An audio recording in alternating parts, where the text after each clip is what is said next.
নমঃ শিবায়। আজকের বরদান নলেজফুল ভব। বিশ্লেষণ। বাপ-দাদা, তোমরা বাচ্চাদেরকে নলেজফুল বানিয়ে রাজ্য ভাগ্যের অধিকার প্রাপ্ত করিয়ে থাকে। বলা হয়ে থাকে নলেজফুল, তাই ফুল নলেজের মধ্যে তন, মন, ধন, জন সব এসে যায়। যদি একটাও নলেজ কম থাকে তবে নলেজফুল বলা যাবে না।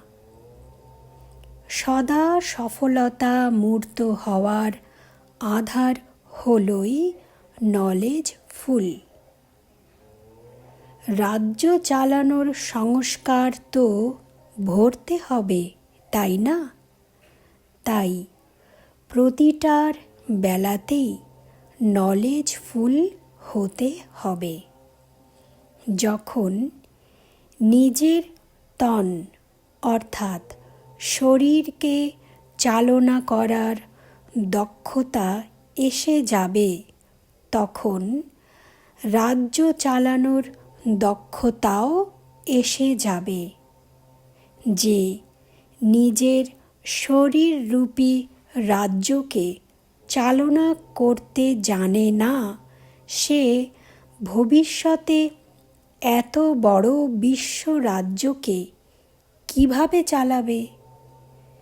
তো আজকে আমরা বরদানে কি জানলাম? বাবা বলছে নলেজফুল হয়ে ওঠো।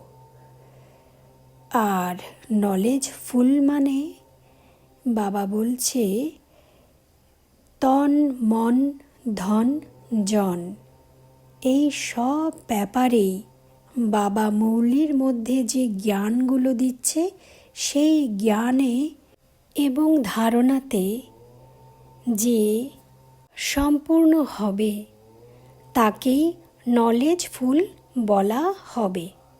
যদি একটাও এর মধ্যে কম থাকে তবে তাকে কিন্তু নলেজফুল বলা যাবে না।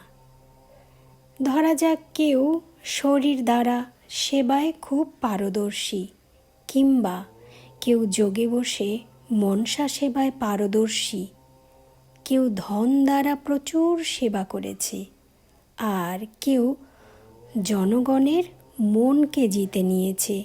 কিন্তু বাবা বলছে এই চারটে ব্যাপারেই সম্পূর্ণ হতে হবে। যেভাবে মুরলির মধ্যে প্রত্যেক দিন বাবা শিক্ষা দিয়ে থাকে, এই চার ব্যাপারেই কিন্তু শিক্ষা দিয়ে থাকে।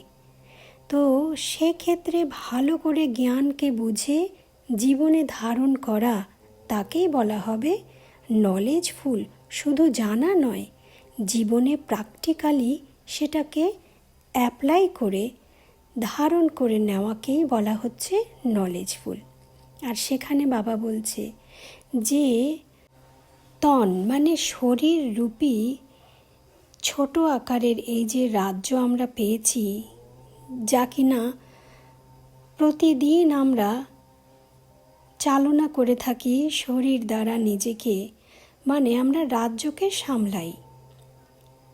তো বাবা বলছে যে এই শরীররূপী রাজ্যকে সঠিকভাবে শ্রীমৎ প্রমাণ চালনা করতে পারবে, সেই দক্ষতা যার মধ্যে এসে যাবে, সে ভবিষ্যতে রাজ্য চালানোর অধিকারীও হয়ে যাবে।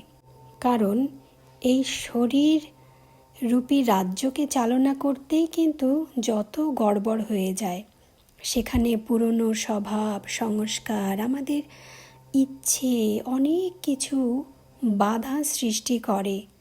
আর যে এই ব্যাপারে নিপুণ হয়ে ওঠে, সেই কিন্তু সত্যিকারের বিশ্ব রাজ্য অধিকারীও হয়ে ওঠে।